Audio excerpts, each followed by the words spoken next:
épisode de podcast. Vous êtes sur ma chaîne Lily Mogotte, moi c'est Aurélie et ici on parle principalement art du fil. Donc aujourd'hui ça va être tricot, couture, crochet également parce que l'été je trouve ça bien sympathique. Et puis les choses que j'avais terminées, que je voulais vous montrer. Il y a aussi de la cousette que j'ai faite il y a un petit moment et dont je vais vous parler aujourd'hui. Donc on va attaquer tout de suite.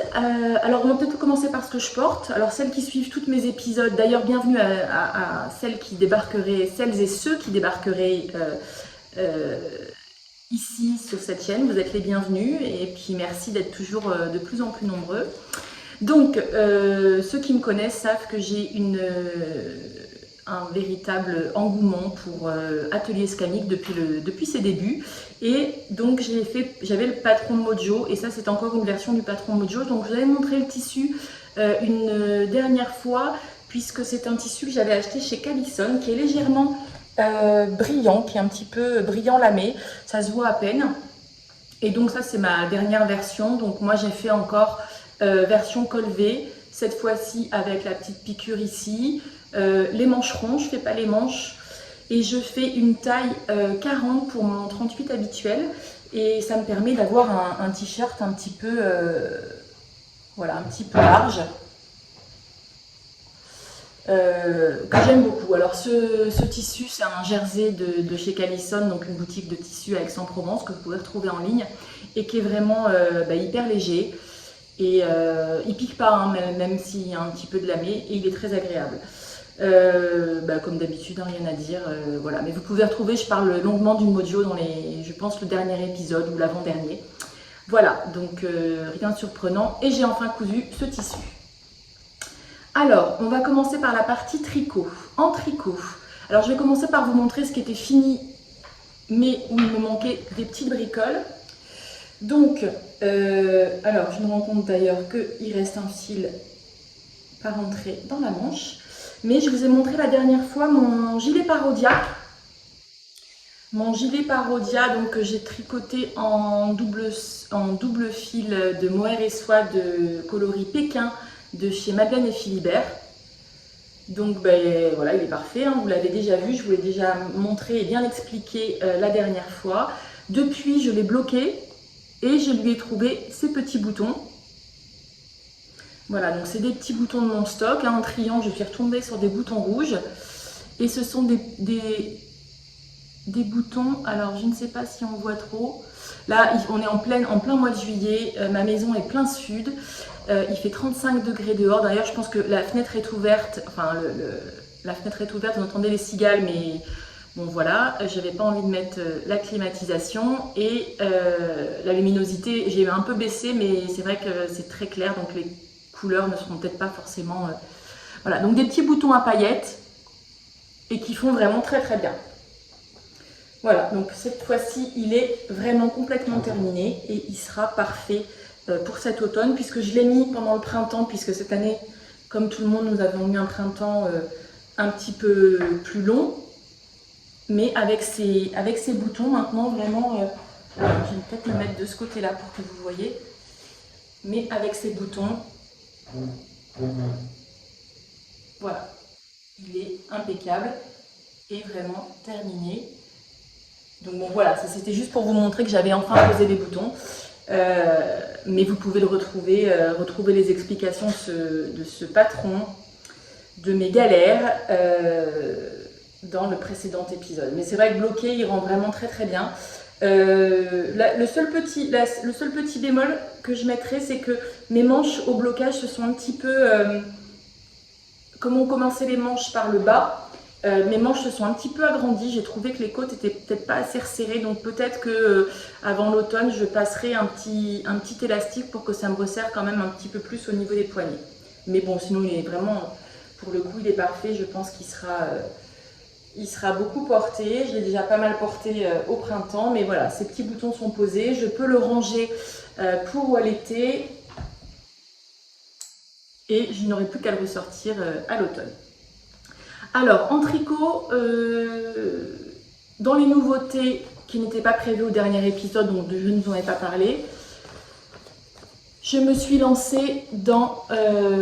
alors en fait, c'est en voyant un épisode de Lulu Kumquat qui recevait Atelier Émilie. Un épisode que j'ai super apprécié parce qu'Atelier Émilie, je ne la connaissais pas, enfin je la connaissais en tant que designer, mais là de la voir dans un épisode, l'entendre parler, etc. Elle a reparlé de ses anciens modèles. Franchement, c'était hyper sympa comme épisode. D'ailleurs, si vous n'êtes pas allé le voir, foncez parce que j'ai trouvé que ça permettait de vraiment connaître une designeuse un peu plus, voilà. Et elle a reparlé des anciens modèles et ça c'était un modèle que j'avais vu passer il y a longtemps, enfin c'était pas l'été dernier ou l'été d'avant peut-être, je sais plus, que j'avais vu passer, je m'étais pas focalisée dessus, puis là en le revoyant je me suis dit tiens, bonne idée, je l'ai trouvé vraiment très chouette, c'est le longboard. Le longboard et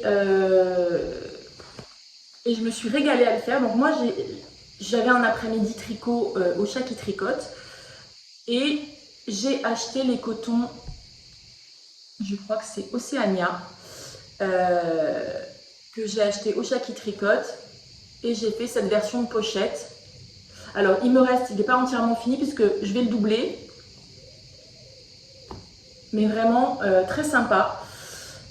Donc en fait c'est juste un système, alors c'est ce qu'elle appelle du point de matelas. C'est un système tout simple hein, de rayures, donc on fait un grand rectangle avec...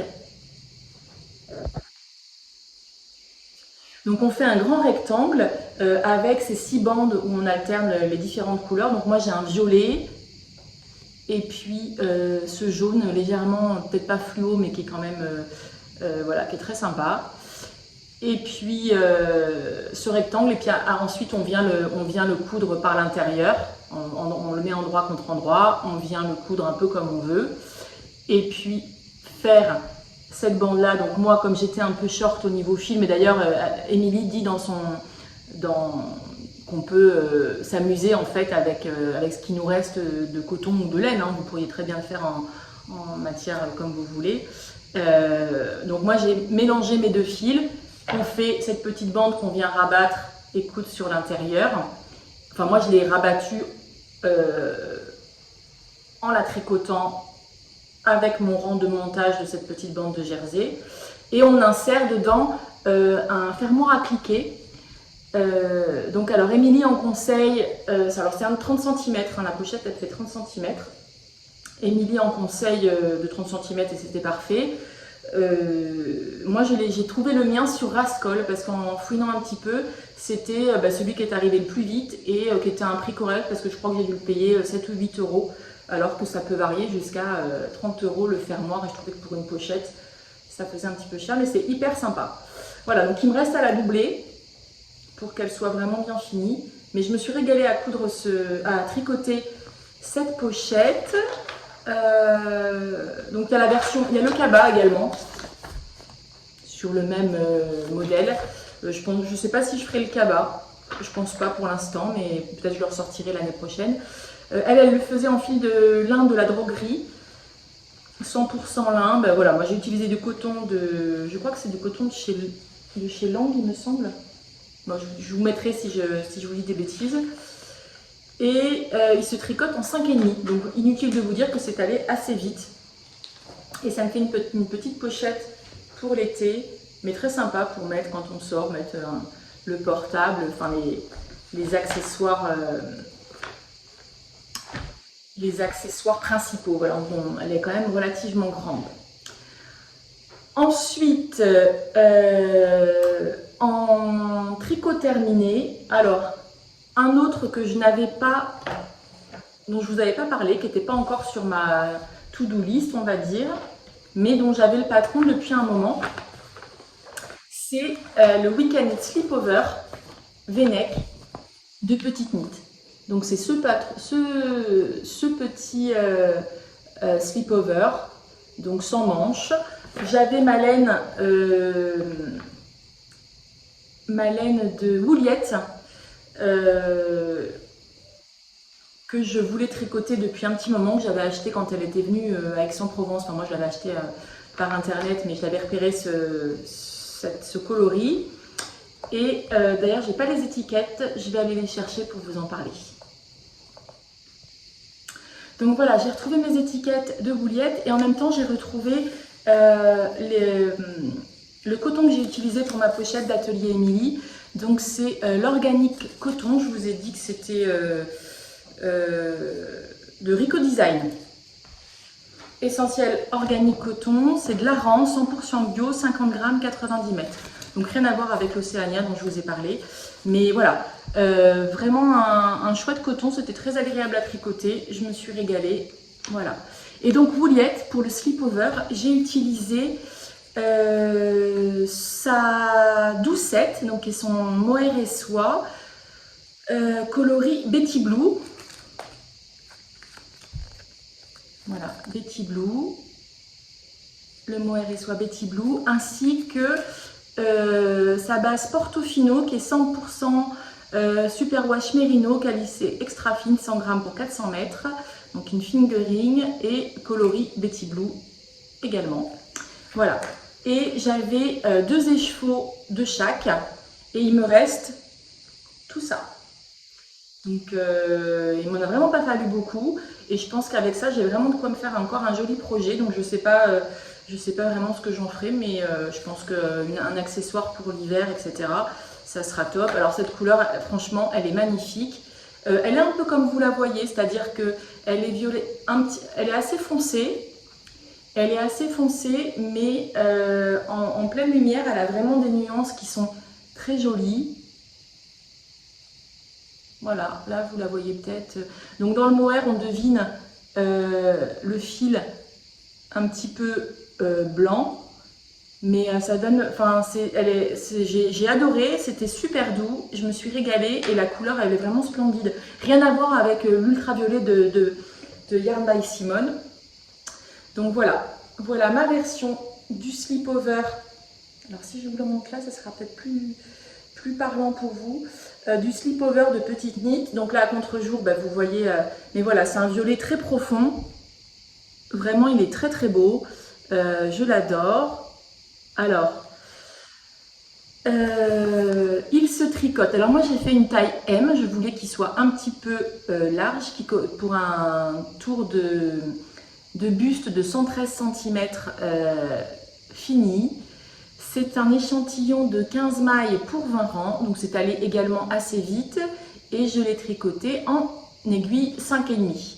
J'avais envie, après mon parodiage, je vous avais dit, de passer à quelque chose d'un peu plus simple, entre guillemets, un peu plus no brain et voilà, d'aller tout seul. Et ça, j'ai fait ça les soirées, en regardant la télé, en prenant l'apéro. Franchement, ça s'est très très bien fait. Bon, le patron, petite knit limpide, hein, rien à dire. Donc on commence par le haut, par le haut, le dos. Il me semble qu'il y a quelques petits rangs raccourcis. On vient former les épaules. Ensuite, on fait cette partie V, il me semble. Je me souviens plus exactement. Je l'ai fini il n'y a pas très très longtemps, mais voilà, je me souviens plus. Et seulement à la fin, on vient relever des mailles pour faire l'encolure. Alors, avec la luminosité, c'est très dur de vous montrer. On vient relever des mailles pour faire l'encolure. On vient relever des mailles pour faire l'encolure. Et ainsi que les emmanchures. Et ce que j'ai trouvé très sympa, alors le corps on déroule et puis on vient finir par des côtes, hein, des côtes simples. Alors moi mes côtes je les ai faites par l'envers, j'ai fait un système de rangs raccourcis. J'ai tricoté à l'envers pour que mes côtes soient plus jolies, parce que je les trouve plus jolies sur l'envers. Et que vous dire de plus? Ah oui, un truc que j'ai trouvé très joli, alors la pointe du V, elle est très sympa, hein, voilà, c'est bien expliqué, c'est vraiment impeccable. Et ce que j'ai trouvé très sympa, c'est que pour que ça fasse pas un peu Goldorak quand on relève, parce que les emmanchures sont très grandes une fois qu'on a fini très hautes, une fois qu'on a fini de tricoter le corps, et les côtes viennent vraiment resserrer. Vous voyez, là, mon emmanchure à base, elle était comme ça, et notamment par un système de rabat sous l'aisselle, on vient refaire une sorte de V, c'est très bien expliqué, mais ça donne une jolie forme. Et voilà, donc ces emmanchures, alors à contre-jour, compliqué aujourd'hui, hein. Mais voilà, très sympa, très... J'ai adoré. Puis en 5,5, franchement, c'était un plaisir. Alors je vais quand même le passer pour vous montrer de quoi ça a l'air. Mais je l'imagine très bien à l'automne sur une chemise blanche. Alors là, avec mon t-shirt en dessous, c'est pas forcément l'idéal, mais ça vous donne quand même une idée de ce que ça donne porter. Voilà, donc le V, il tombe un petit peu bas, mais encore que moi, mon soutien-gorge est ici, donc si je le portais sans rien, on ne le verrait pas. Et donc, voilà, donc la hauteur, enfin la longueur, elle est parfaite. Hein, ça m'arrive là quasiment sur le bas de la poche de mon short. Et l'ampleur, ben, j'ai de quoi mettre une chemise en dessous. Je le trouve, moi, je le trouve très joli et je pense que c'est quelque chose que j'aurais plaisir à porter, même sur un t-shirt moulant manche longue à l'automne. Voilà. Et donc, comme je vous disais, ces emmanchures avec ce, enfin, voilà, qui se resserre ici, ça permet quand même de donner une jolie ligne. Ça fait pas trop Goldorak, ce que j'appréhendais un peu. Et voilà. Très sympa. Je vous le recommande. Bon, c'est du petit knit. Hein, j'enlève parce que vraiment, il fait vraiment très très très très chaud. Mais j'ai eu grand plaisir à le tricoter. Et puis, alors ce que je me suis dit quand je l'ai essayé, alors j'adore la couleur, ce que je me suis dit quand je l'ai essayé, c'est que je l'imaginais très bien, ce violet, avec, j'ai très envie de tester, mais je ne sais pas trop où me fournir, et je ne sais pas, alors peut-être vous aurez des idées à me donner. J'imaginais très bien ce slip-over avec des petites broderies, des petites perles noires, style une fleur en perles noires, un peu strass, ou voilà, ici, ou enfin sur la poitrine, ou au niveau de l'encolure, faire quelque chose. Pour habiller un peu ce slip-over et vraiment le mettre avec un t-shirt manche longue.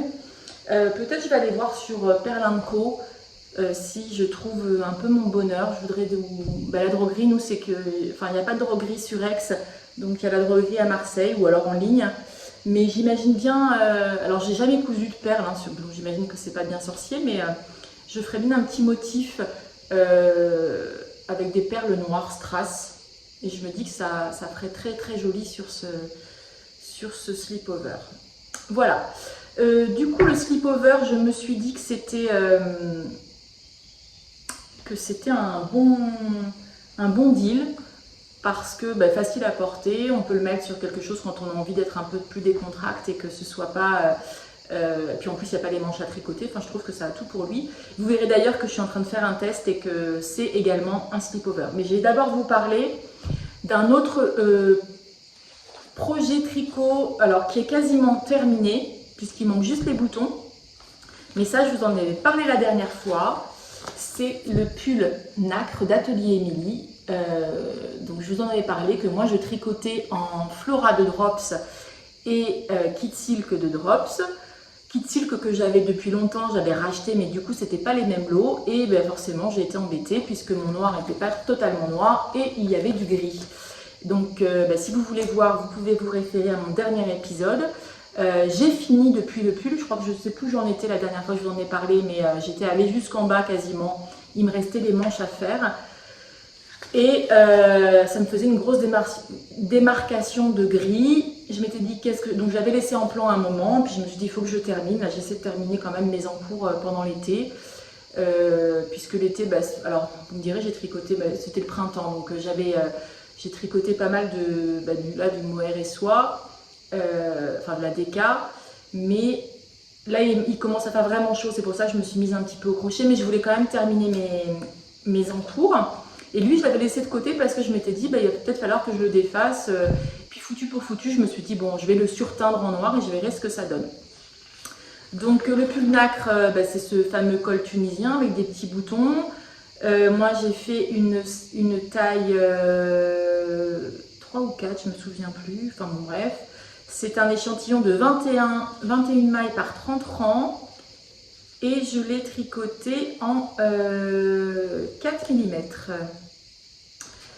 Voilà, alors il y a des manches marteau qui sont superbes, qui dessinent vraiment, qui font une très jolie ligne d'épaule. Et c'est ce que j'aimais beaucoup sur ce patron que j'avais vu porter par des tricopines. Donc je vous le montre. Alors là vous me direz avec la luminosité, on ne voit pas s'il y a encore une démarcation, mais je vous le dis, il n'y a plus de démarcation. Alors est-ce que juste là, la journée avançant, on est en fin de matinée, le soleil est en train de sortir de plus en plus. Mais voilà, comme vous voyez, il n'y a plus du tout de démarcation, ni en bas, ni sur les manches. Enfin les manches, je n'avais pas commencé, mais comme c'est la même laine, ça m'aurait fait la même chose. Parce que je l'ai surteint. Donc en fait, il est complètement terminé. Il me manque juste les boutons de la pâte de boutonnage. Alors, j'en ai retrouvé quelques-uns de mon stock, mais j'en ai pas beaucoup. Notamment, alors je vais essayer de vous montrer des petits boutons comme ça. Je me dis que ça pourrait être très sympa. Faire des petits boutons bijoux sur le noir. Je me dis ça peut être très joli. Le souci étant que je n'en ai que 4 et que la pâte de boutonnage, il y en a plusieurs. Et j'ai ceux-là également, qui sont moins discrets, qui sont à plusieurs couleurs. Et je me disais que peut-être j'allais mettre les noirs pour les utiliser quand même. Et puis à certains endroits, donc voilà, bon ça c'est quelque chose que je vais faire dans les jours à venir. Et donc pour la construction, tout ça, ben, allez voir mon dernier épisode et puis vous verrez. Je ne vais pas y revenir longuement parce qu'en plus c'est un tricot qui est quand même assez connu. Et donc en fait je l'ai surteint. Je l'ai surteint avec des greener shade, donc des pigments que j'ai. Alors moi j'avais acheté au Canada tout un kit de base avec ce qu'il fallait, les explications, etc. Il m'en restait, mais par contre le noir, comme j'ai pas mal reteint depuis que je suis rentrée en France, je n'avais plus de noir et j'en ai retrouvé à la filature du Val des Saules, enfin je sais plus, mais je vous le mettrai en barre de description, sachant que j'ai fait une vidéo quand je l'ai surteint, parce que je sais qu'il y en avait beaucoup qui se demandaient comment je faisais. Alors c'est tout à fait de manière complètement artisanale, mais moi ça marche, je teins tous mes pulls comme ça, je teins de la laine également quand j'ai envie, et c'est la méthode que j'utilise. Donc vous verrez, ça n'a rien de compliqué.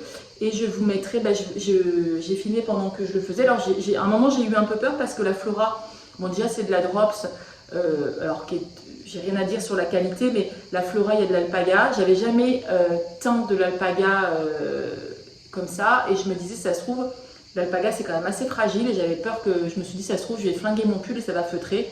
Et au final, franchement non, il m'a pas bougé.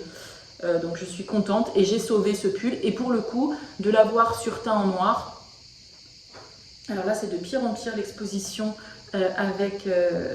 mais bon voilà, il est vraiment un noir profond comme dans le commerce. Hein. Il n'y a plus du tout cet effet chiné. Et il est vraiment... Alors je me rends compte que j'ai des poils blancs piqués dedans puisque je garde le chien de ma soeur qui est tout blanc. Et elle a dû s'approcher du pull.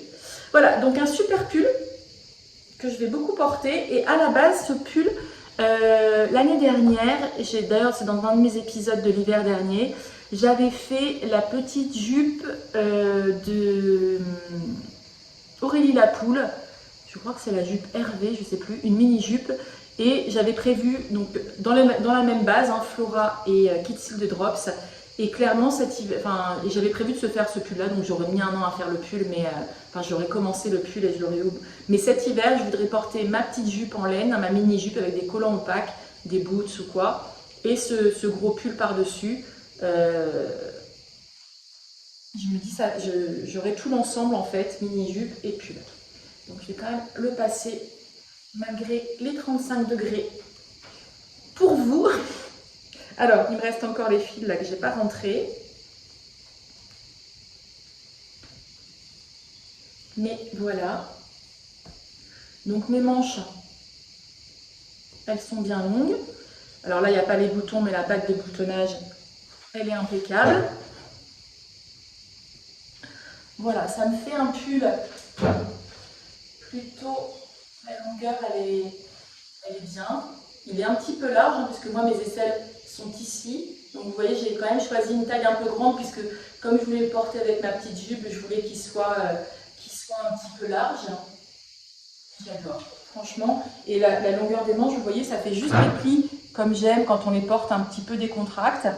Bah voilà, et puis il est noir quoi, donc je sais que je vais beaucoup le porter. Enfin, ça va faire partie des basiques. Et donc, avec les petits boutons comme ça, les petits strass, je me dis que ça peut être très sympa quand même. On ne voit rien, mais je me dis que ça peut être pas mal. Voilà, bon, je l'enlève tout de suite parce que là vraiment c'est intenable. Donc là, lui, il va avoir ses boutons. Et puis pareil, je pourrais le ranger pour le retrouver avec plaisir à l'automne, puisque là, ben, je vais clairement pas le porter. Mais vous voyez ces manches marteau, oh, on voit rien. Alors attendez, je vais essayer de changer l'exposition, de baisser encore pour que peut-être vous verrez mieux les détails. Parce que du noir avec la luminosité d'aujourd'hui, c'est pas le plus facile à montrer. Voilà, donc j'ai baissé la luminosité. J'espère que ça va peut-être aller mieux. Non, sur du noir, ce sera toujours... Bon, écoutez, je vous le remontrerai à l'automne. Voilà, parce que là, aujourd'hui, clairement, c'était ça où je ne tournais pas. Donc, j'ai quand même préféré tourner. Vous m'excuserez, j'espère que vous m'en tiendrez pas rigueur. Mais voilà pour ce pull nacre d'Atelier Émilie, que je pense je referai aussi dans d'autres versions parce que ça va faire un bon basique. Il était très sympa à tricoter, franchement, je me suis régalée. Donc je vous disais, après avoir fait le slip-over de Petite Knit, juste à ce moment-là, il y a Florence du Style Knitting qui a montré sur les réseaux, qui faisait un appel pour un test et qui sortait ce modèle qu'elle appelle l'apostrophe slip-over. Alors qu'elle a fait dans une laine néon avec des petits... comme des petits bouts de, vous savez, d'onégal, avec des neppes, voilà, qui sortent. Elle, ses neppes sont un petit peu fluo, quoi. Enfin, c'était vraiment superbe. Et surtout, quand je l'ai vu passer, je me suis dit, alors, elle le porte, on peut le porter, évidemment, sans rien, enfin, sans rien, ou avec un débardeur, ou quelque chose comme ça. Mais... pareil, hein, je me disais avec une chemise, un t-shirt, voilà. Et en fait, c'est un petit gilet pour le coup. C'est un slip-over, mais là, vous voyez, elle a mis des petits boutons bottines de sa boutique. Mais je veux dire, c'est un petit gilet sans manches. Et alors, il est plutôt court. Elle l'a fait plutôt court. Alors moi, je le teste, donc je vais strictement rien changer à la construction, enfin à la longueur, je veux dire.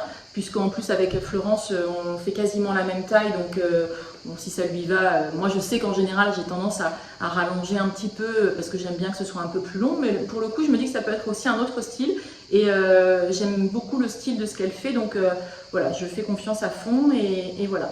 Donc c'est un petit gilet, moi je teste la taille 95 parce que comme il était court, je préférais quand même, d'habitude chez elle je teste la taille 90, je suis toujours un peu limite entre les deux tailles. En tour de poitrine, mais là je me suis dit il est court, je veux le garder court, donc si en plus il est un petit peu moulant, on aura l'impression qu'il est ou trop petit parce que j'ai quand même de la poitrine, donc voilà, donc j'ai préféré aller sur cette taille, donc Florence a validé et donc il se tricote en DK et en 4 mm pour un échantillon de 22 mailles et 28 rangs. Alors moi il me restait alors il faudrait que je retrouve l'étiquette. Est-ce que c'est ici ou pas? Il me restait 2 échevaux de laine que j'avais acheté à Saint-Sauveur, à côté de, enfin c'est la station de ski à côté de Montréal. Alors j'ai plus l'étiquette. Je vous mettrai en bas ce que c'était comme laine. Donc c'est une laine qui fait, alors c'est une laine DK, mais qui fait 400 mètres pour 100 grammes. C'est le coloris miel ou miel sauvage, il me semble, de Pure Laine. C'est Pure Laine, la boutique à Saint-Sauveur au Québec, et qui le teint, c'est leur gamme en fait.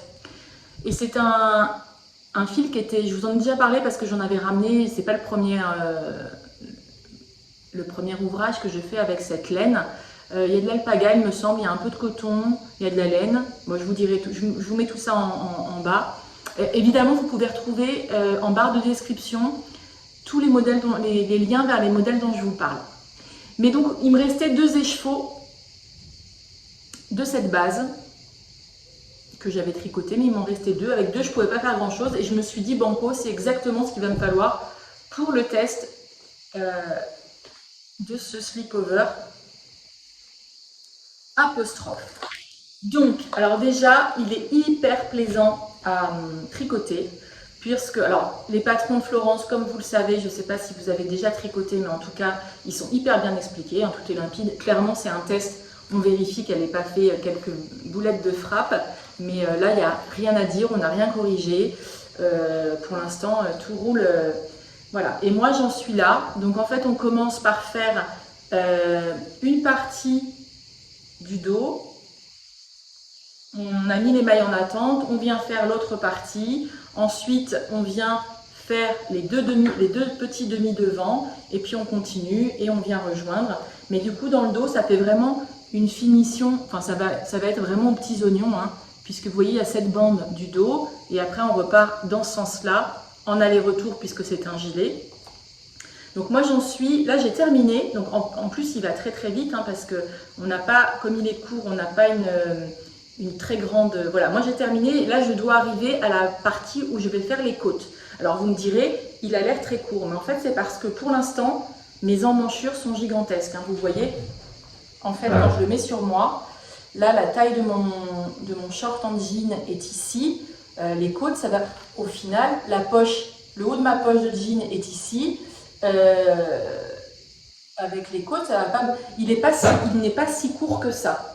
Mais les emmanchures sont pour l'instant très grandes, et je pense que ça, ben voilà, forcément, sur la photo, on voit bien qu'après on va venir faire, attendez, je vous montre, sans tout vous dévoiler du patron, on va venir faire les emmanchures en relevant des mailles pour faire les côtes, et pareil, ça va resserrer, et on voit également ici qu'il doit y avoir un système où on doit diminuer certainement des mailles. J'ai pas encore vraiment regardé, je vais y arriver dans pas longtemps. Voilà, et ensuite relever des mailles autour du col. Vraiment, il est hyper agréable à faire parce qu'on fait des petits bouts, on a envie d'aller plus vite. Enfin, je suis allée très très vite sur cette partie-là. Et puis là, du coup, il me reste vraiment pas grand-chose. On fait en même temps la patte de boutonnage. Enfin, on fait une finition qui est très propre. C'est-à-dire que même si on n'a pas encore relevé la patte de boutonnage est faite en même temps avec un système de mailles glissées qui est très simple. Et j'ai vu dans les techniques qu'elle mettait les boutonnières après coup. Donc ça, c'est quelque chose qui m'intéresse aussi parce que je trouve ça très sympa. Donc ça, je vais tester hein, selon la méthode de Florence qui, à mon avis, sera impeccable.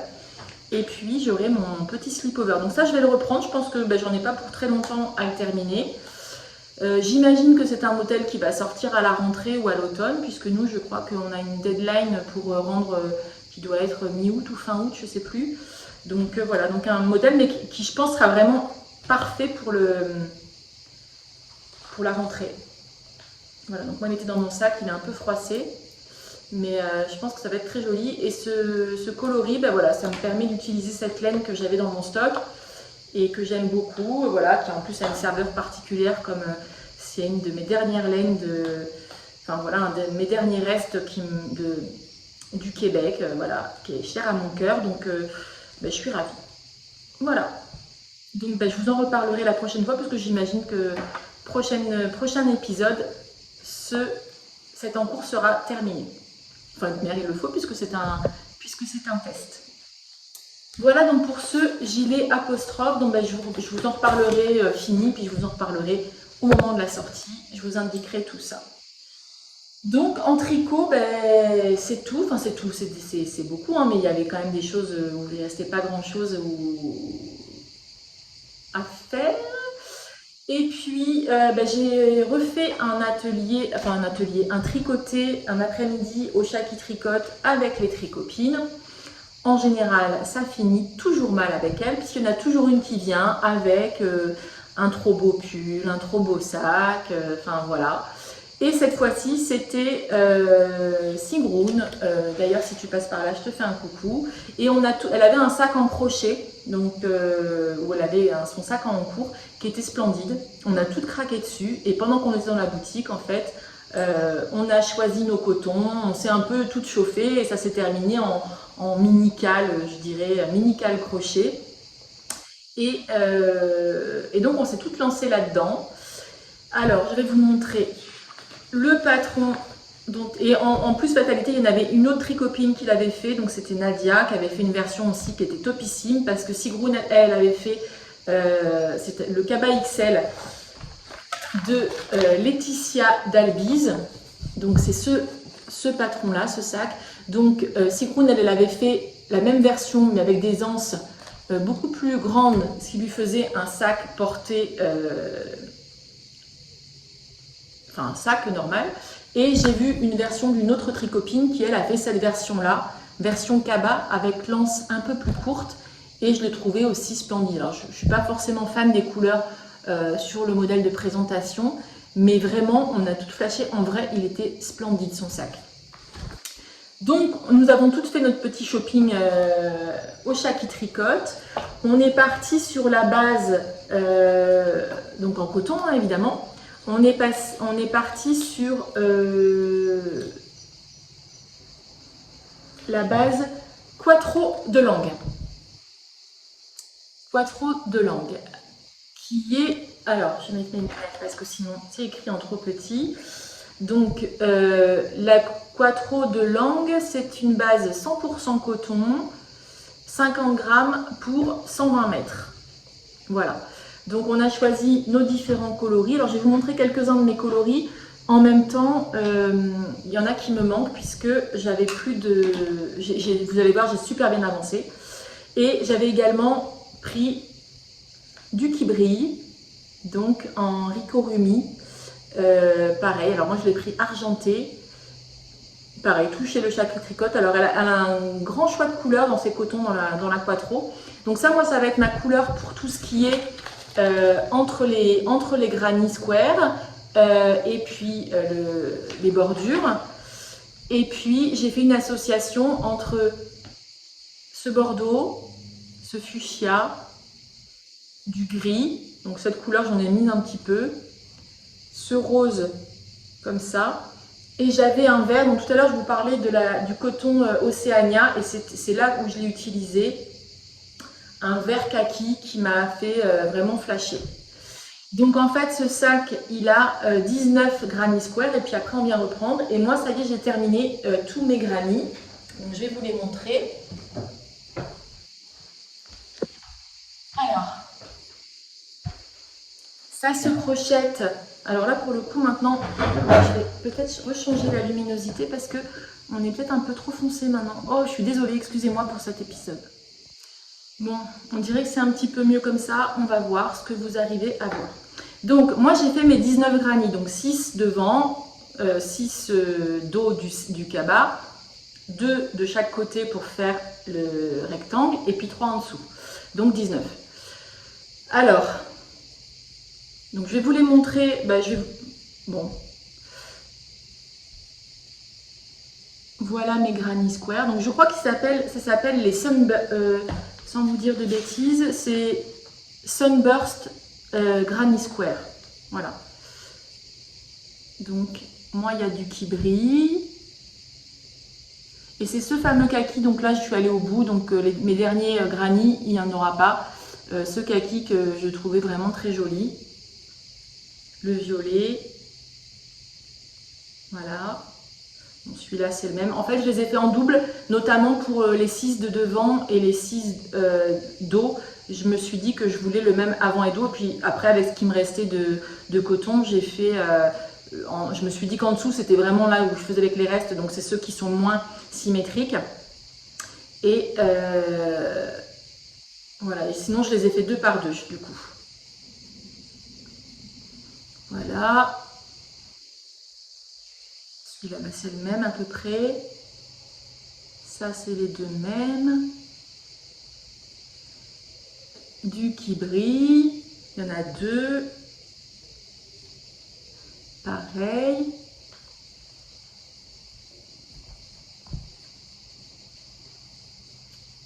Et pareil. Et voilà tous mes granits. Donc il y en a 19. Donc là en fait maintenant il va me rester à reprendre le tour en maille serrée pour pouvoir les assembler. Donc ça je vais me pencher. Ça, je trouve ça, les granits, je trouve ça hyper sympa à faire. Voilà, quand il fait chaud et tout, c'est quand même. Donc ils sont très jolis. J'ai acheté du coup, alors moi c'était la première fois que je faisais des granits, moi ça n'a rien de compliqué, hein, on les crochette en crochet numéro 3,5 je crois, moi j'ai fait 3,5. J'ai commandé sur Amazon, hein, pour rien vous cacher.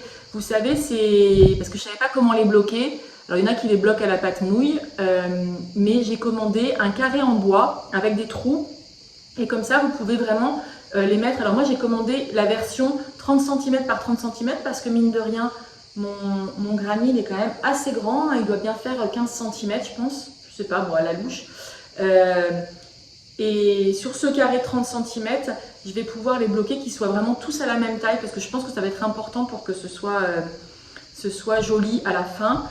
Et ensuite, il me restera à le doubler. Donc je pense mettre un tissu un petit peu rigide pour donner un peu de consistance à mon cabas. Et voilà, je vais être super contente de pouvoir l'utiliser cet été. Mais vous voyez, ça fait un bon paquet de granits. Mais je me suis régalée, parce que ça va assez vite. Alors moi je les ai fait un petit peu à la chaîne, c'est-à-dire que j'ai commencé en faisant d'abord mes cercles magiques, ma première, mes 4 trucs, puis après ça c'est vraiment la même chose. Donc je l'ai fait 2 par 2.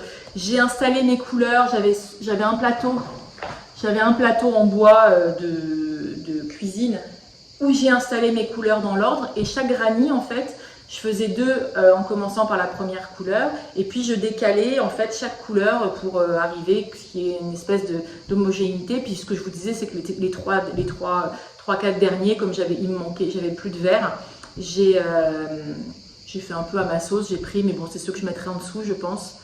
Mais au moins mes 2 façades avec leurs 6 granny squares seront de façon un petit peu organisée on va dire.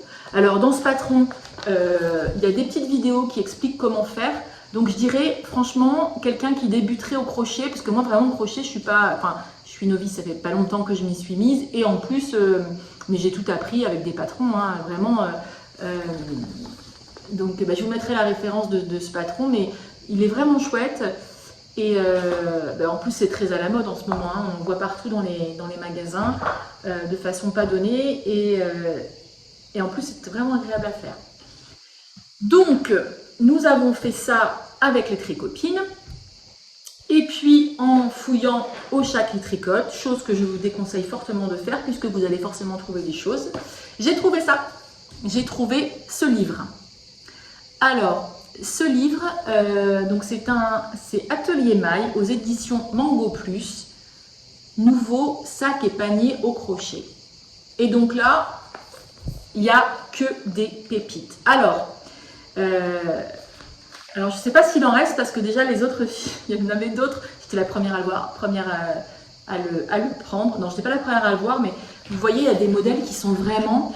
Je vais vous en montrer quelques-uns. Alors ce livre. Alors, il y a du basique, sac au crochet en raffia comme ça. Il y en a du un petit peu moins basique. En gros, tous les modèles, on a regardé ça avec les copines, tous les modèles qui sont dans le livre, franchement, ils sont beaux. Alors moi, il y a peut-être uniquement celui-ci que je ne ferai pas, mais plus parce que il y a des systèmes de fermeture à acheter, etc. Donc voilà, ça c'est top aussi.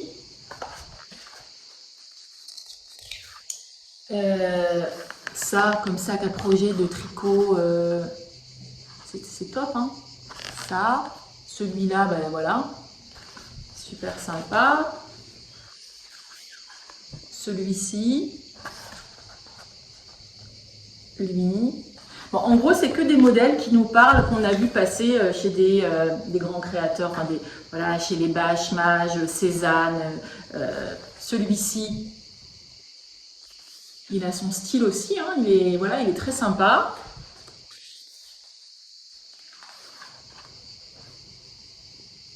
Voilà, lui, on voit peut-être un petit peu mieux sur cette photo aussi. Vraiment très chouette aussi. La petite pochette téléphone avec le grand cabas, ça pourra utiliser un reste ou voilà. Le classique panier, mais il a quand même un petit détail en haut, hein, on voit qu'il y a une bordure qui est faite. Celui-ci, il est canon également. Le panier à poser pour mettre de la laine si par hasard vous en avez chez vous. Celui-ci aussi, il est canon. Avec la petite bourse ronde, là, je ne sais pas si vous voyez. Je la vois qu'aujourd'hui, celle-ci. Le grand cabas comme ça.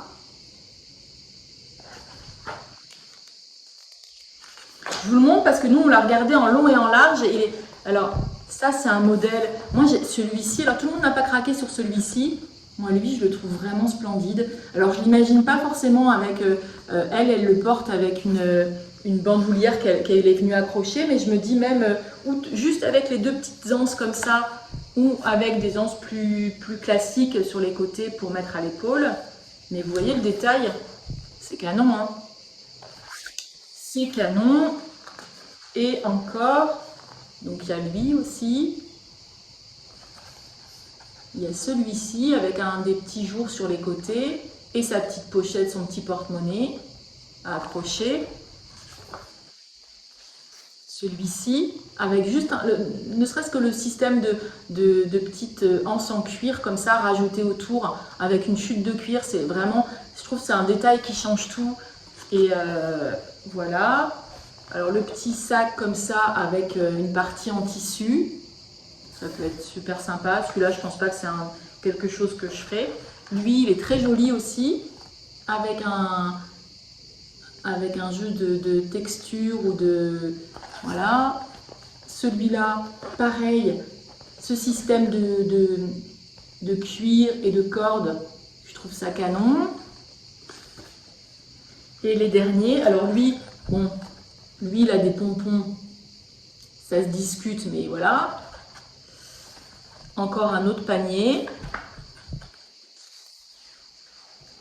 Une petite pochette comme ça avec des fleurs. C'est très joli, c'est un style, hein, c'est voilà. Et la petite pochette comme ça, qui est superbe.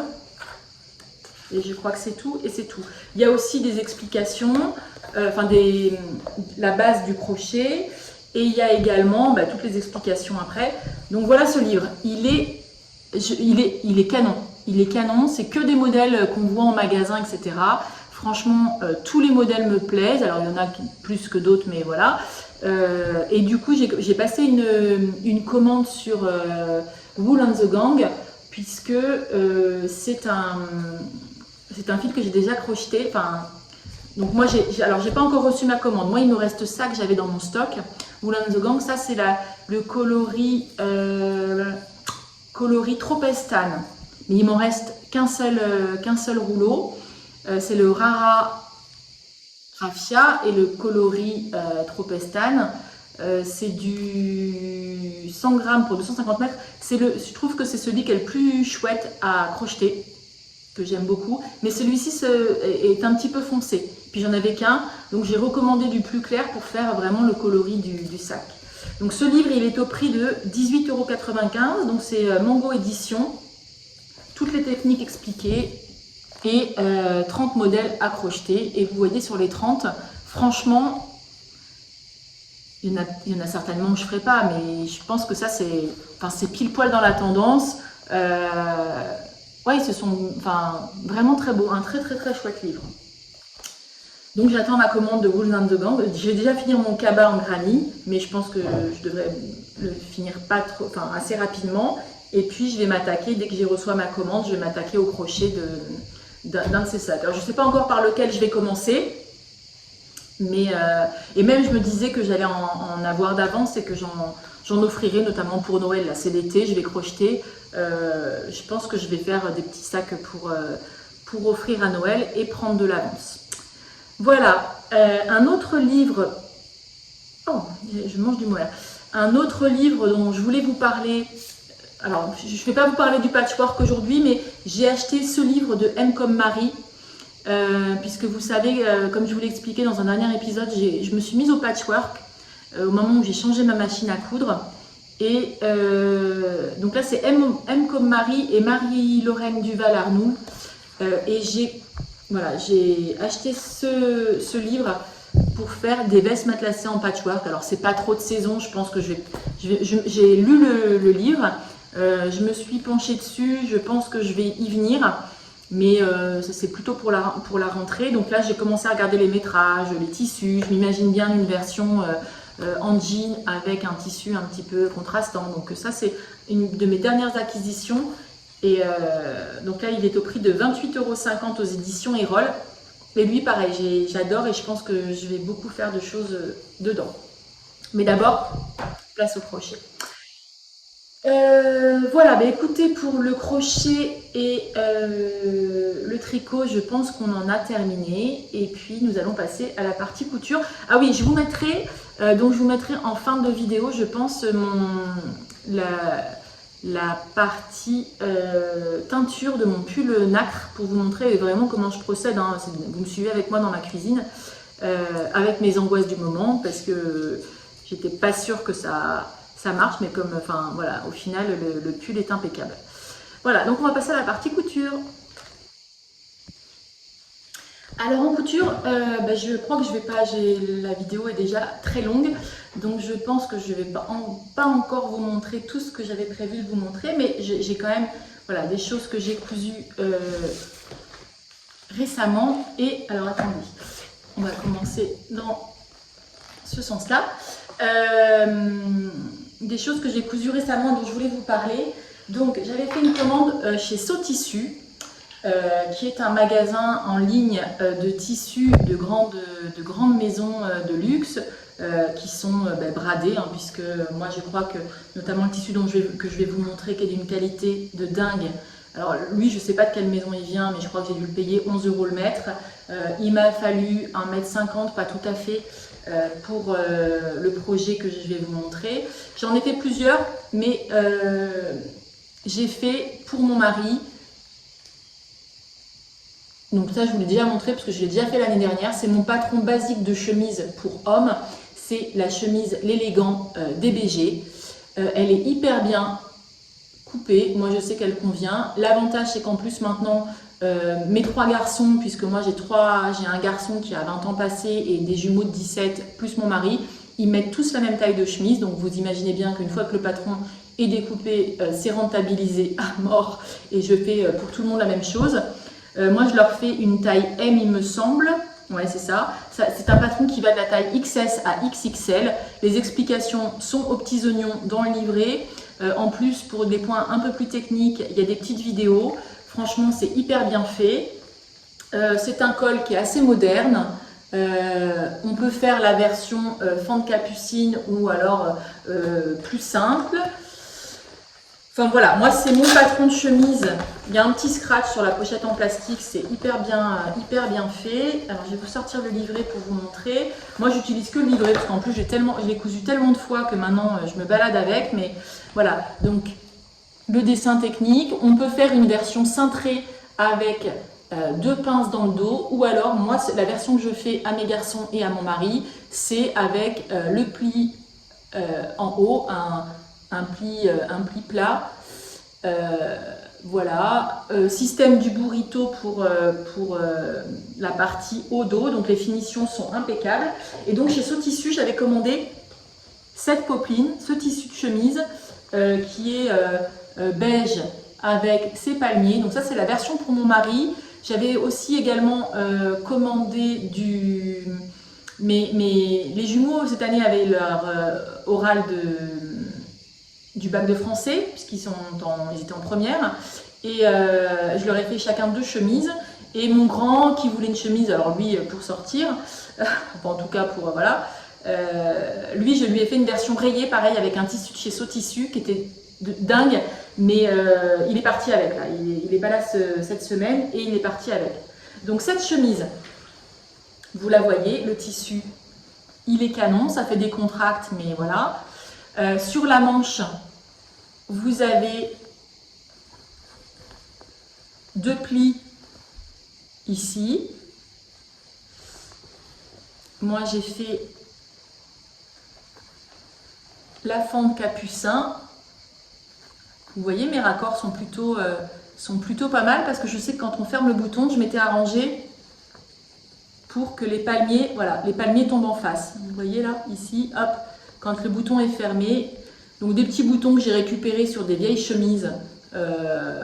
Voilà, je récupère tous les boutons. J'ai entoilé les poignées de manche.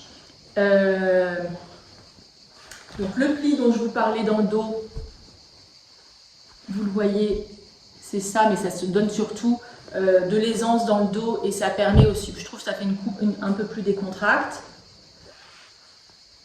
Le col et puis son pied de colle.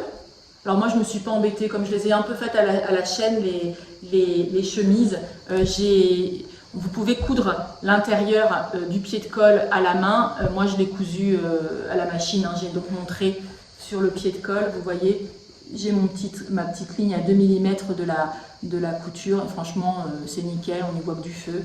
Et parce que j'en ai fait 4 à la suite, donc si vous voulez... voilà, j'ai mis mon petit flex que j'avais fait avec ma Cricut. Alors je ne sais pas si vous voyez, mais c'est... en fait, moi, j'ai fait des flex Lily Mogot pour mettre sur mes tenues. D'ailleurs, je crois que sur celui-ci, voilà, sur mes t-shirts. Ah, là, j'y arrivais. Sur mes t-shirts, je mets le petit flex comme ça ici. Je trouve ça très sympa, Lily Mogot. Et là, il me restait donc le fond quand j'ai découpé mon rectangle. Moi, j'avais gardé les lettres pour des trucs à moi. Et là, je lui ai mis, je trouvais que ça faisait bien sur voilà, quand elle est ouverte. Donc, système... du burrito, donc à l'intérieur franchement c'est impeccable, hein, il n'y a pas de surpiqûre, tout est nickel. J'ai fait au surjet avec un surjet pour mes manches et je crois que sur cette version, la version de mon mari, il me semble que je lui ai fait des coutures anglaises à l'intérieur des manches. Voilà, parce que mon mari aime bien, notamment l'été, puis je pense que cette chemise-là, alors il la portera certainement l'hiver, mais l'été, mon mari aime bien mettre une chemise, un short, et puis porter ses manches retroussées. Et du coup, ça permet que quand elle est retroussée, on ne voit pas un surjet plus ou moins, encore que là c'était du tissu blanc, donc ça se serait pas, l'intérieur est blanc, donc ça ne serait pas vu, mais ça fait, voilà, la couture anglaise là. J'ai fait la couture anglaise sur les côtés également, là. Donc la couture anglaise, hein, c'est tout bête en fait. Normalement, pour faire une couture, vous mettez votre tissu endroit sur endroit et vous venez piquer et surjeter. Là, vous mettez votre tissu envers sur envers. Vous faites une première couture vraiment au bord de vos 2 épaisseurs. Vous repassez bien. Alors, la technique pour bien réussir ces chemises, c'est vraiment de repasser entre chaque étape. Vous ouvrez votre couture au fer et puis là, vous revenez piquer dans le sens inverse et ça vous fait une couture qui est enfermée, emprisonnée, donc définition impeccable. Ma patte de boutonnage, alors là ma popeline est un petit peu épaisse, je n'ai pas entoilé la patte de boutonnage, mais voilà, ma surpiqûre est impeccable. En plus avec un motif comme ça, c'était... Voilà, mes boutonnières, je les ai fait avec ma nouvelle machine, franchement, elles sont impeccables, on les voit même pas, hein, c'est... Voilà. Et puis, je suis contente de moi parce que quand j'ai réussi à faire des raccords, alors j'ai joué sur la profondeur de ma patte de boutonnage, mais je suis tombée nickel quasiment. Et en fait, quand la chemise, je referme mes boutons, quand la chemise est fermée, Regardez ça comme j'ai poussé le... Voilà, alors je ne sais pas si c'était une bonne chose parce que vous voyez ma patte de boutonnage, la limite est ici. Et donc, j'ai le palmier qui, ça tombe impeccable. Donc portée, franchement c'est nickel. Donc et en bas, elle est un peu forme liquette. Voilà, elle est arrondie un petit peu comme ça. Franchement, un patron validé 100%. Si vous cherchez de quoi coudre à vos hommes, c'est top. Il y en aura d'autres, hein, évidemment. Je vous montrerai la prochaine fois la rayée que j'ai faite. Franchement, elle est top aussi pour mon fils. Quoi vous dire de plus sur ce patron? Bon, rien de particulier. Il est super content. Il est super. Il me semblait que je voulais vous dire autre chose. Non, il est super content. Et le tissu, vraiment une super qualité. Voilà, la chemise à palmier. Tip top. Ensuite, pour moi, j'ai fait... Alors, je range ça. Pour moi, je vais vous montrer... Alors ça, je l'ai fait il y a un moment, mais à chaque fois, comme mes épisodes, je parle trop, mes épisodes sont bien trop longs. Donc, je vous montre les trois derniers projets couture, mais que j'ai déjà porté, validé, etc. Donc, j'ai refait une chemise Skyline. Donc, la chemise, donc ça c'est pour moi, la chemise Skyline, c'est la chemise de Maison Fauve, une chemise que j'ai déjà cousue plusieurs fois, donc je vous l'avais déjà montré dans d'autres épisodes, une version blanche, une version en tissu atelier brunette, violet et rose, et là j'ai acheté leur tissu halo, donc un tissu de Maison Fauve, une viscose, avec leurs petits boutons bleus assortis. Donc la chemise Skyline, elle a ce jeu de plis au niveau du col, la patte de boutonnage aussi avec, alors on ne voit pas trop sur ce, mais vous voyez ce jeu de plis autour de la patte de boutonnage, la petite poche ici, voilà, et surtout, alors, et dans le dos, ce V qui est ouvert, et puis pareil, ce jeu de plis qui lui donne une ligne. Donc c'est du boulot parce qu'elle est, il y a beaucoup de trucs de précision, mais alors c'est un rendu de dingue. À chaque fois que je la mets, j'ai des compliments. Pas de difficulté particulière, je vous en reparle pas plus parce que je vous en ai déjà beaucoup parlé de ce chemisier. C'est ma 3e version et j'avais vu passer. J'avais envie d'un ensemble, alors ça du coup je l'ai pas mal porté au printemps, j'avais envie d'un ensemble chemise comme ça et short assorti pour me faire le total look. Alors attendez. Hop. Et donc je suis partie sur le modèle toujours de Maison Fauve de son short grand bain, donc qui est un short avec des découpes ici, un petit bouton, 2 fausses poches paysannes dessus. La taille est un petit peu haute, il y a une couture invisible sur le côté. C'est un patron qui va du 34 au 52 et moi pour ma taille, ils disent 90 cm de tissu dans une laisse de 140. J'en ai utilisé un petit peu moins, enfin en tout cas pour la version en halo. Puisque j'ai fait une taille, je ne sais plus si j'ai fait 36 ou 38, je crois que j'ai fait 38, bon peu importe. Ils taillent parfaitement, alors autant parce que je vous avais dit Maison Fauve, leurs anciens patrons je trouvais qu'ils taillaient un peu grand, là je fais ma taille habituelle hein, et ça tombe nickel. Alors ça c'est un patron qui date de, c'est la collection printemps-été 2023, je l'ai acheté cette année mais collection la piscine, il est top. Il est top. Donc moi j'ai fait la version en halo pour aller avec mon chemisier. Je l'ai porté avec des sandales, l'ensemble, ou même avec des baskets. Franchement c'était... Donc ce tissu hyper fluide. Donc là vous voyez, alors, je vais essayer de cacher la lumière qui vient de mon salon. La baie vitrée est ouverte. Il y a pourtant mis le store, mais même avec le store... Voilà, donc cette découpe de poche comme ça qui vient ici, avec un petit bouton qui vient le fermer au milieu, un léger arrondi ici. Là, sur le côté, ma fermeture invisible. Alors ici, elle est quasiment invisible, mais j'ai fait une autre version, vous verrez, qui est un petit peu plus visible, un peu moins réussi. Un jeu de plis sur l'avant, dépassant, et à l'arrière. Et à l'arrière, ces deux poches. Alors, quand je fais comme ça, vous voyez mieux. Ces deux poches qui sont en fait... je vais y arriver.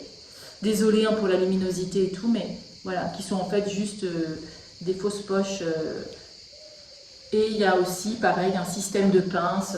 Enfin, tout est impeccable. Le fait qu'il y ait pas mal de pinces et de plis fait qu'en plus, ça donne du volume sur la jambe.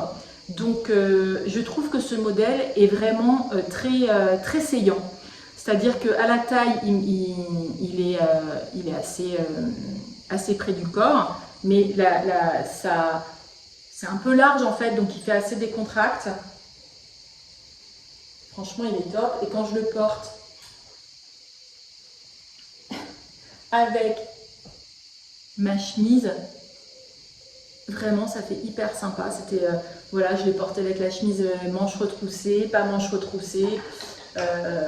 Vraiment tip top. Donc, écoutez, j'essaierai de vous mettre une photo portée pour que vous voyez ce que ça donne portée, mais vraiment une pépite. Et comme j'avais besoin de shorts, j'ai refait une deuxième version quasiment dans la foulée, avec cette fois-ci, donc là on était sur une viscose, la viscose à l'eau de Maison Fauve.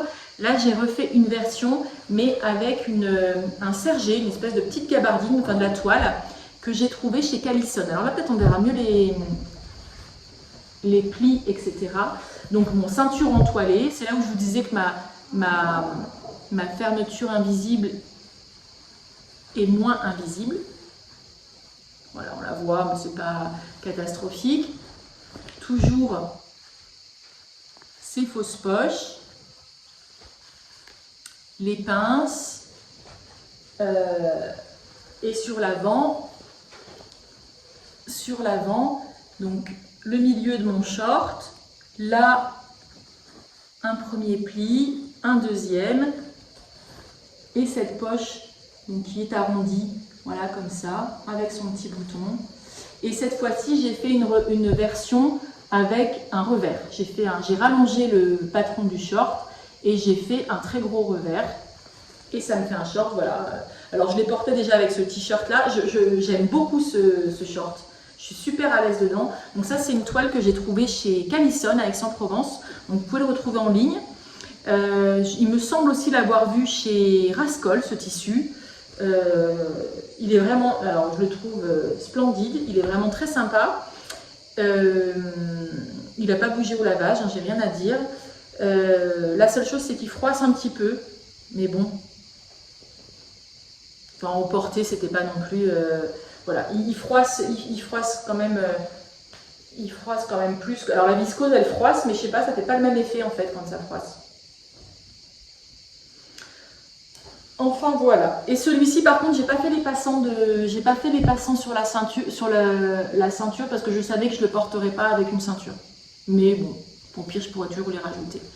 Les finitions sont, c'est assez propre, hein, mais rien de compliqué. Tout est super bien expliqué, du surjet. Voilà pour mon deuxième short grand bain. Écoutez, je vais vous insérer des photos pour que vous voyez ce que ça donne portée. Et puis, pour aujourd'hui, je pense que ça va être tout. Mais en tout cas, que des chouettes modèles. Je pense qu'il y aura d'autres versions. Et puis, j'espère bientôt vous retrouver pour vous montrer. J'essaierai de vous publier un épisode d'ici 15 jours, 3 semaines. Là, que je vais tourner avec les choses que j'ai pas eu le temps de vous montrer, histoire de repartir à la rentrée en ayant tout publié. Voilà, en attendant, je vous souhaite un très très bel été. Je vais peut-être vous mettre la teinture juste après, là, voilà, mais je vous dis au revoir déjà. Je vous souhaite un très bel été créatif. Amusez-vous bien, cousez bien, tricotez bien, crochetez bien. Et puis on se revoit très très vite. À bientôt, bye bye. Alors donc, on revient sur ce pull d'atelier Émilie. Donc là, vous voyez, alors j'ai un Velux, je suis dans ma cuisine, j'ai un Velux, donc la lumière est particulière, mais bon, vous allez quand même voir. Donc on voit bien ici la démarcation avec donc c'était de la laine Flora et Kid Silk hein, de Drops.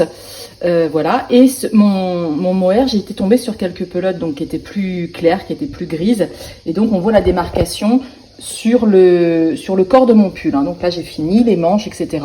Mon pull est fini, ma patte de boutonnage, j'ai pas mis les boutons encore, et donc on voit bien cette démarcation que je vais essayer de ravoir à la teinture. J'ai pesé mon pull, il fait 320 grammes environ. Bon, ça c'est un détail, mais c'était pour vous montrer. Donc là j'ai ma marmite qui est prête. Donc c'est une marmite Ikea que j'ai, qui me sert exclusivement à la teinture. Je l'utilise plus du tout en alimentaire. J'ai quelques accessoires également. Alors j'ai une vieille éponge, j'utilise toujours la même que je stocke après dans ma grosse marmite. J'ai un petit pot Ikea des enfants, voilà, en plastique que je rince et qui me sert à faire mes premiers mélanges. Et puis j'ai un vieux torchon que j'ai condamné pour la teinture, donc qui a des taches. J'ai une vieille cuillère en bois, donc là on voit que j'ai teinté du rose, hein, du noir, etc. Et j'ai également ça que j'avais acheté, il me semble, sur Amazon. Alors à l'époque je vivais pas en France, je sais pas si, mais j'imagine que la même chose existe en France, hein, clairement. Donc moi là j'ai des Fahrenheit, j'ai les degrés aussi, je sais plus. Bon, enfin moi j'ai l'habitude d'utiliser un peu les deux, voilà, en Fahrenheit ou en degrés Celsius. Mais voilà, pour vous donner une idée. D'ailleurs, je suis en train de regarder, oui, à l'intérieur, donc j'ai 100 degrés en Celsius. Voilà, et qui se fixe sur le bord de la casserole, ce qui est assez pratique pour surveiller un petit peu sa température. Ensuite, j'ai ma petite balance de précision.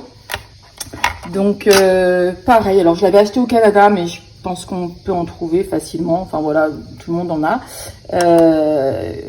Qui est assez simple d'utilisation, hein, on tare, etc. Elle est très pratique parce que quand on va... Donc là aujourd'hui je vais juste surteindre en noir, donc pas trop d'intérêt d'être dans la précision. Mais par contre, les pigments vraiment se mesurent même pas au gramme près, mais au milligramme près quand on veut obtenir des couleurs bien particulières. Donc là moi j'utilise un kit que j'avais acheté pareil au Canada, j'imagine que ça existe en France. Il me semble d'ailleurs que j'avais entendu quelqu'un qui les avait utilisés en France, mais là, ah ouais, ça c'est un rajout que j'ai racheté d'ailleurs, parce que la boîte je l'avais acheté au Canada, mais filature de la vallée des Saules. Ouais, parce que le noir je crois que j'avais tout utilisé. Donc voilà, vous pouvez vous le procurer là-bas.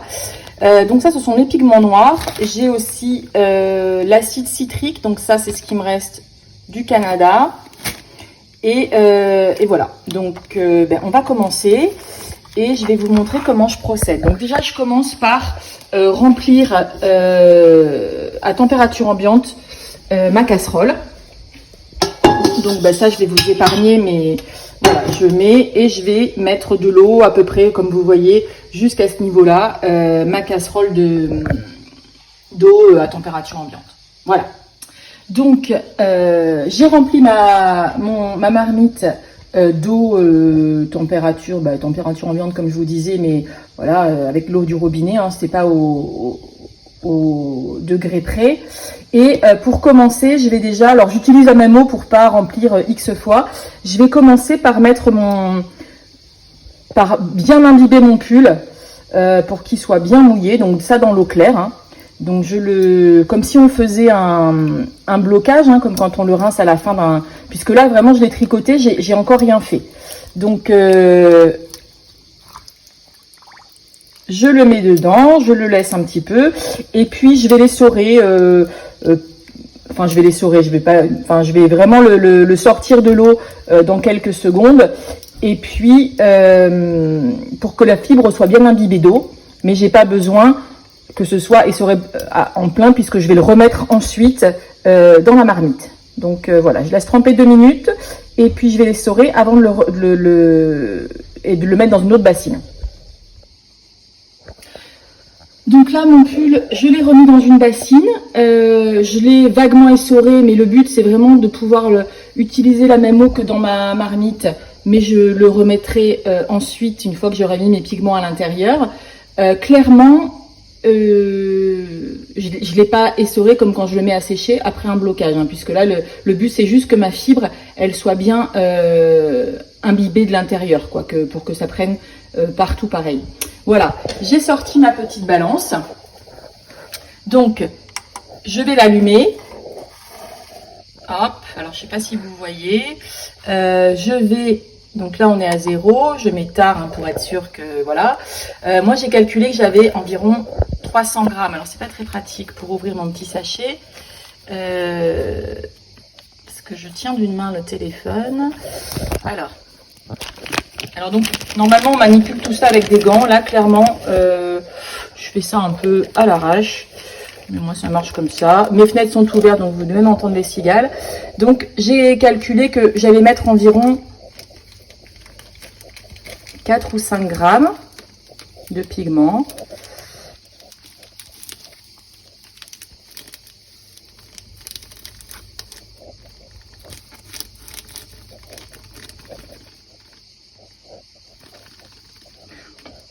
Bon, sachant que là c'est pas, puisque moi c'est juste pour surteindre. Je vais d'abord essayer comme ça. Donc là j'en ai mis moins, là j'ai dû mettre, là je suis à 2,80 g, mais je pense que ça devrait suffire. Voilà, j'éteins ma petite balance. Et maintenant une fois que j'ai ça, alors ça c'est une étape qui est hyper importante. Pour que ça marche, je vais venir ajouter dans mon petit pot de l'eau bouillante pour que vraiment, et là c'est le moment où je vais sortir mon petit fouet. Manuel, un petit fouet que les enfants avaient dans une dinette quand ils étaient petits en métal. Je crois que c'était un kit qui venait de chez Ikea, que j'ai réquisitionné pour ça, puisqu'évidemment mes enfants ne jouent plus à la dinette. Et je vais mélanger pour que mes pigments soient vraiment complètement mélangés à l'eau bouillante et que ce soit qu'il n'y ait plus vraiment de poudre. Il faut vraiment qu'il n'y ait plus une seule goutte de poudre. Donc voilà. Et en attendant, mon eau, je vais la mettre à chauffer doucement.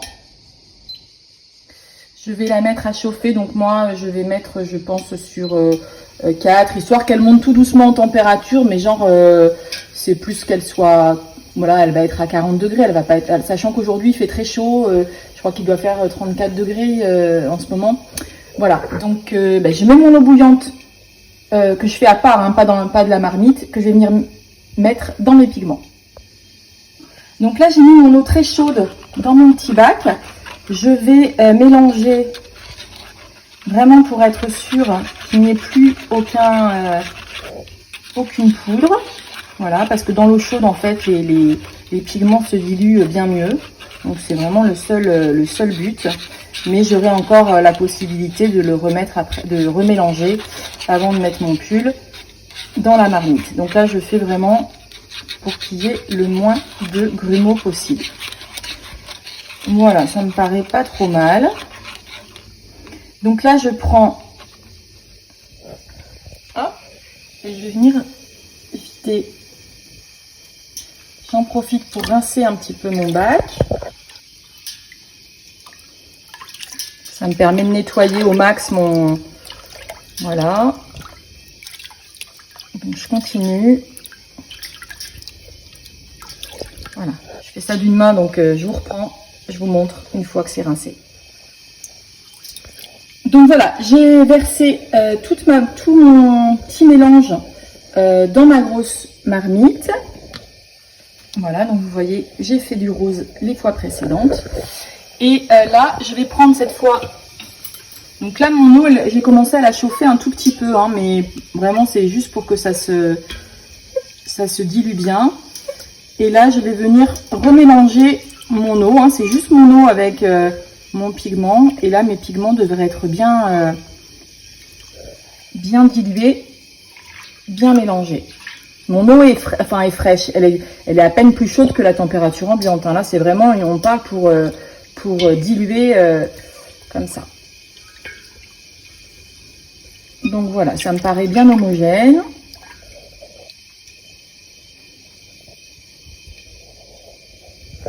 Et là, maintenant, je vais pouvoir venir prendre mon pull, donc qui est toujours... Alors, vais essayer avec une main, c'est un peu compliqué.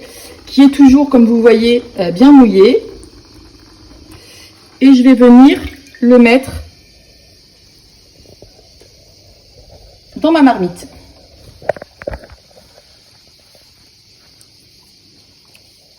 Voilà, donc là il trempe bien dans le noir.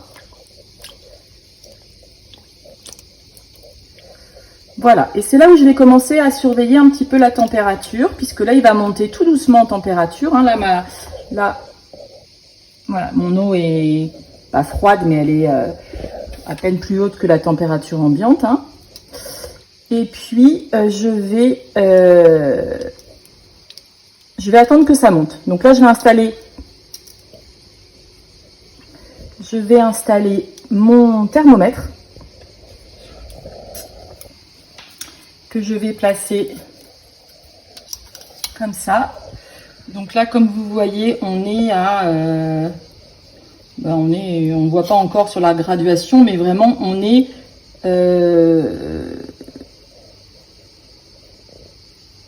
105, ça fait 100. On est à voilà, ça n'affiche encore même pas. Donc pour l'instant, mon eau n'a pas commencé à chauffer. Ou à peine. Donc j'augmente un petit peu ma température de ma plaque de cuisson. Et puis là, je vais attendre que ça chauffe doucement. Donc je vais attendre. Donc là, je vais faire monter ma température doucement jusqu'à 80 degrés. Ce qui correspond en fait, si vous n'avez pas de thermomètre, vous verrez, c'est quand il commence à y avoir des petites bulles sur le bord du récipient. Et une fois que je serai à 80 degrés, je vais maintenir comme ça pendant quelques minutes. Je vais la monter ensuite, une fois que j'aurai passé quelques minutes, je vais la monter rapidos à quasiment, enfin 98 degrés ils disent, mais voilà, quasiment 100 degrés. Et puis je vais l'éteindre à ce moment-là. Et ensuite, c'est le moment où je laisserai refroidir, où je vais plus y toucher. Voilà, donc là on attend que ça monte. Donc là, j'ai allumé la lumière au-dessus de mes plaques pour que vous voyez peut-être un petit peu mieux. Donc comme vous voyez, mon eau, elle est complètement noire, hein, elle est un petit peu épaisse. Je vais mettre un petit bout de papier toilette pour que vous voyez ce que ça donne. Donc vous voyez, mon eau est toute noire. Enfin, voilà, je sais pas avec... Voilà, on voit que c'est noir. Une fois que ça va chauffer, mon eau va complètement s'éclaircir et ça voudra dire que mon pull aura pris les pigments qui sont dans l'eau. Donc voilà, donc là, j'attends que ça chauffe. Et puis, dès que ça bout un petit peu, que je commencerai à voir les bulles sur le côté et que ma température avoisinera les 80 degrés, je laisserai un petit peu. Et c'est le moment où j'ajouterai de l'acide citrique pour fixer la couleur. Voilà, donc je vous reprends dès que ça monte. Alors ça va être la surprise parce que je suis en train de penser, et alors je fais exactement comme ça à chaque fois que j'ai surteint des pulls ou que j'ai teinté de la laine. Je n'ai jamais, je pense, teinté de l'alpaga.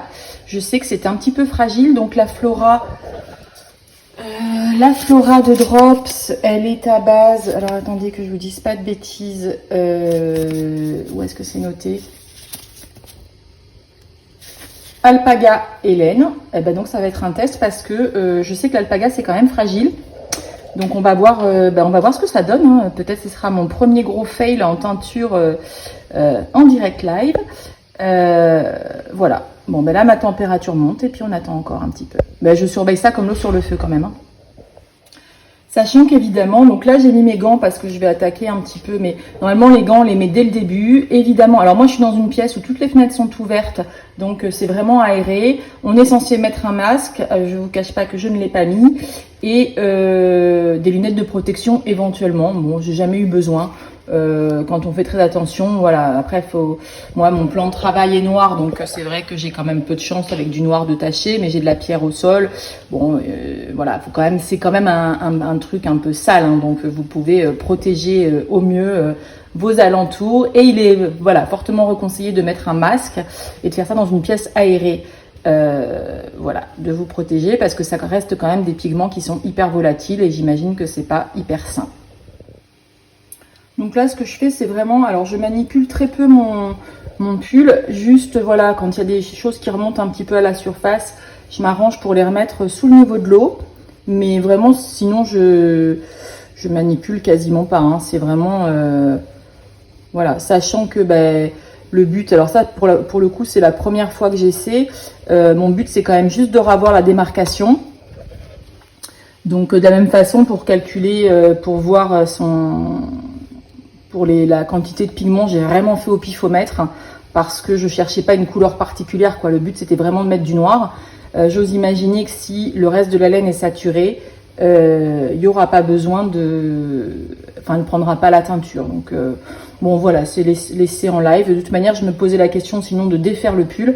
Donc, là, au pire, ça sera mort. Donc là, comme vous voyez, on est quasiment à 80 degrés. Et effectivement, je commence à avoir un petit bouillonnement sur le bord de la marmite. Hein, on commence à voir les petites gouttes. Donc c'est là, c'est le moment où je me dis que je vais rajouter mon acide citrique. Donc voilà, je prends... Alors, avec une main, c'est un peu compliqué. Hop, et je vais venir doucement mettre mon acide citrique. Moi, comme je fais tout à l'à peu près, je vais en mettre... Voilà. Et puis, je vais revenir replonger un peu. Alors, je vais perdre mon thermomètre. Et là, c'est là où on voit que l'eau commence à s'éclaircir. Elle est beaucoup moins noire que ce qu'elle était au début, moins glauque. Alors, c'est pas la bonne couleur pour vous montrer des essais de teinture, mais bon, c'était vraiment juste pour que vous voyez le principe. Et on voit que mon eau commence à s'éclaircir. Voilà, donc là, je laisse chauffer encore un petit peu. Je vais aller jusqu'à... voilà. Je vais aller jusqu'à quasiment 100 degrés.